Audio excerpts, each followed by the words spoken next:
Zdravej na psički, skepi prijateli. Bonjour à tous et à toutes mes très chers amis. Ravi de vous trouver sur la chaîne d'une Bulgare née à Lyon. Depuis ses origines, la société bulgare accorde une valeur traditionnelle à l'enseignement. Bien que l'instabilité communiste de la Bulgarie ait eu un effet négatif sur les écoles du pays, le système éducatif est depuis rentré dans une période de reprise, avec une évolution vers une ouverture au reste du monde, notamment en Europe occidentale, en ayant la possibilité de faire venir des étudiants de l'étranger, notamment des États-Unis, mais tout en conservant les valeurs traditionnelles et le respect de la langue bulgare, des traditions et de sa culture traditionnelle. Mais sinon assez blablaté, et découvrons ensemble l'école en Bulgarie et ses valeurs.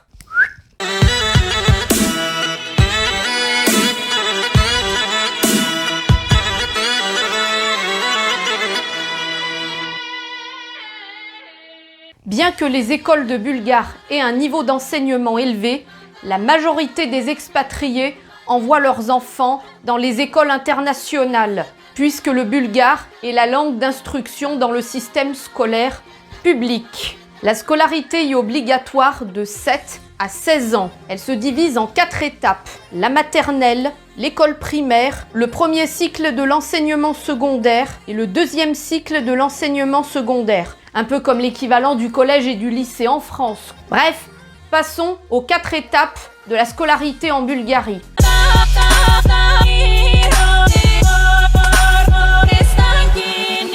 L'enseignement préscolaire correspondant à la maternelle correspond aux enfants âgés de 3 à 7 ans. Cet enseignement est fourni par ce qu'on appelle les Detska Gradina, ou autrement dit les jardins d'enfants, pour la plupart publics. Toutefois, des frais d'inscription sont obligatoires. Leur montant est proportionnel aux revenus des familles.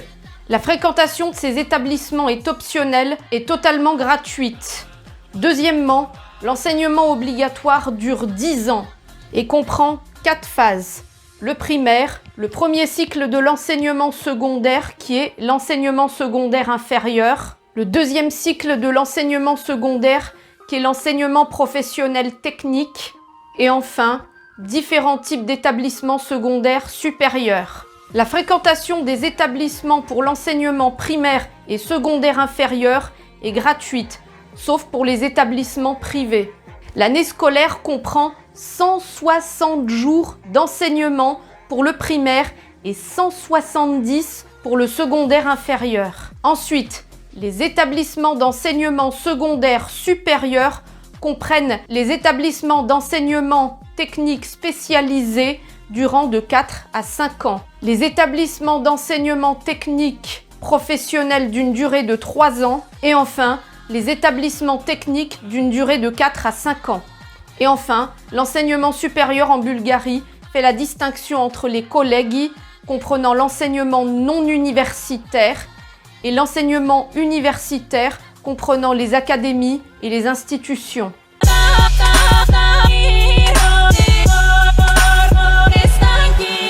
En Bulgarie, les écoles publiques sont peu coûteuses et les citoyens de l'Union européenne et de l'espace économique européen ont le droit de fréquenter ces écoles publiques bulgares gratuitement. Pour cette raison, à laquelle s'ajoute la qualité de ces écoles publiques bulgares, la plupart des enfants bulgares effectuent leur scolarité dans les écoles bulgares publiques. Toutefois, en raison de la barrière de la langue et des possibles différences de culture entre les Bulgares et les Occidentaux, la plupart des familles expatriées envoient leurs enfants dans les écoles privées ou internationales.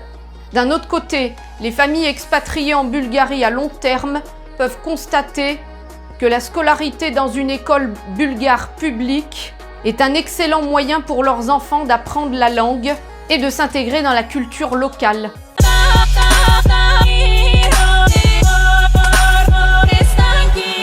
Bien que les Bulgares envoient traditionnellement leurs enfants dans les écoles publiques, l'enseignement privé en Bulgarie est en train de gagner en popularité.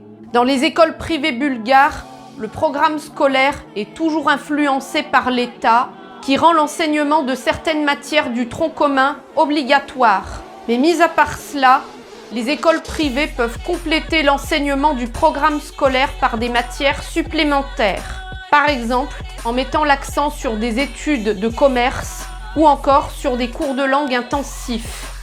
Mais en général, les académies de langue sont moins onéreuses que les écoles internationales et peuvent fournir un enseignement bilingue, voire multilingue. Il s'agit d'une bonne alternative pour les familles qui n'ont pas les moyens de payer les études à leurs enfants. Les frais de scolarité des écoles internationales.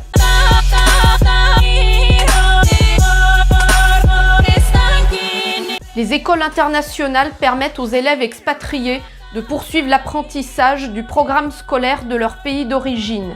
En général, l'enseignement se fait dans la langue associée au pays d'origine de l'école. La Bulgarie compte des écoles internationales qui proposent des programmes scolaires allemands, américains, français et britanniques, ainsi que le programme scolaire du bac international. Les expatriés qui envoient leurs enfants dans des écoles internationales en Bulgarie s'aperçoivent que les frais de scolarité constituent leurs plus grandes dépenses. Mais il y a quelques écoles internationales en Bulgarie, la plupart d'entre elles se situant à Sofia. Une forte demande provoque souvent un trop grand nombre d'inscriptions.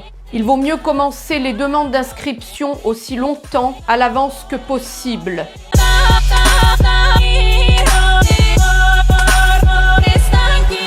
Pour ma part personnelle, en tant que franco-bulgare, je n'ai jamais effectué de scolarité de ma vie en Bulgarie. Contrairement à d'autres personnes sur YouTube, étant franco plus une autre nationalité, ayant fait leur scolarité dans le pays d'origine d'un de leurs parents. La raison pour laquelle je n'ai pas effectué ma scolarité en Bulgarie est tout simplement venue de la décision de ma mère et de mes grands-parents. D'une part, parce que ma mère est arrivée en France une fois qu'elle s'est mariée avec mon père et elle m'a conçue en France et je suis née en France, ainsi que mon frère. Également parce que 7-8 ans après que je suis née, c'est à mes grands-parents qui sont venus à leur tour en Bulgarie depuis la fin des années 80 à la chute du communisme en Bulgarie. La deuxième raison est que aussi, contrairement à ce qu'on peut nous faire croire au niveau de la qualité de l'enseignement en Bulgarie, qui est beaucoup axé sur l'enseignement international, l'enseignement bulgare traditionnel en lui-même a énormément baissé, ainsi que le niveau des élèves locaux là-bas. Et ma mère, qui a un esprit très français depuis sa jeunesse et qui voulait également depuis toute jeune aller en France, ce qui fait que son rêve s'est réalisé, a voulu un avenir meilleur pour ses enfants, c'est-à-dire moi et mon frère. Elle a voulu donc me faire scolariser en France. Mais tout ça, j'en parlerai un peu plus tard dans une vidéo qui approfondit l'enseignement en Bulgarie et qui explique plus les raisons pourquoi l'enseignement bulgare traditionnel en lui-même n'est pas si meilleur qu'on nous le fait croire. Et vous, dites-moi ce que vous pensez de l'enseignement en Bulgarie, si vous le connaissez, s'il y en a qui sont franco-bulgares parmi vous. Dites-moi également si vous l'avez déjà expérimenté en Bulgarie, en commentaire. Je me ferai le plaisir de vous les lire et de vous répondre. Voilà, c'est sur la fin de cette vidéo qu'on se quitte les amis. Mais rassurez-vous, je vous retrouve très prochainement pour une nouvelle aventure en vidéo. Si cette vidéo vous a plu, n'hésitez pas à mettre un pouce bleu, à laisser un commentaire sous cette vidéo et à vous abonner. Et je vous dis à très vite, avec un cœur sur vous. Zdrasti.